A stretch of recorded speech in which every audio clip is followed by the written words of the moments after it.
ជំរាបសួរនេះគឺជា TV menu ដែលខ្ញុំបានធ្វើហើយដាក់ចូលទៅក្នុងនេះហើយវាសាមញ្ញមែនតើយើងគ្រាន់តែប្រើ USB flash drive ហើយដាក់ចូលទៅនឹង USB port behind the TV anyone can do it so now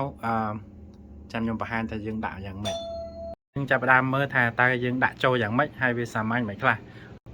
យើងដាក់ឈ្មោះចឹងទៅដើម្បីចំណាំថាមួយណាជាមួយណាអញ្ចឹង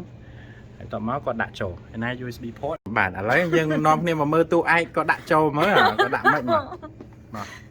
អូខេចូលស៊ុបចឹងទៅ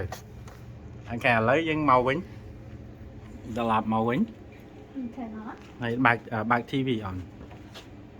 Roku TV វាប្រើ Roku TV OS អញ្ចឹងយើងត្រូវមកយកអា media player យកអា media player ហ្នឹងមកហើយបន្ទាប់មកវានឹងបង្ហាញហើយ flash drive យើងហ្នឹងហើយ select ដាក់ទៅ Just click on that it's done Here we go អូខេហើយបើសិនជាបងប្អូនប្រើទូទស្សន៍ផ្សេងពីម៉ាកហ្នឹង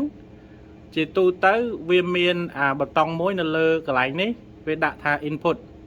change input អញ្ចឹងទៅយើងចុចលើ input ហ្នឹងទៅយើងដូរទៅ input មួយណាក៏បានដែរយើងដូរទៅវាឃើញ USB drive ហើយយើង select នៅហ្នឹងហើយ Input is just like a sign it's a sign it's kind of like a back button like that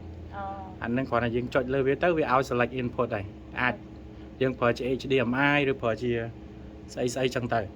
ប៉ុន្តែ the point is we don't need no computer we don't need to cast screen or anything we just plug that in and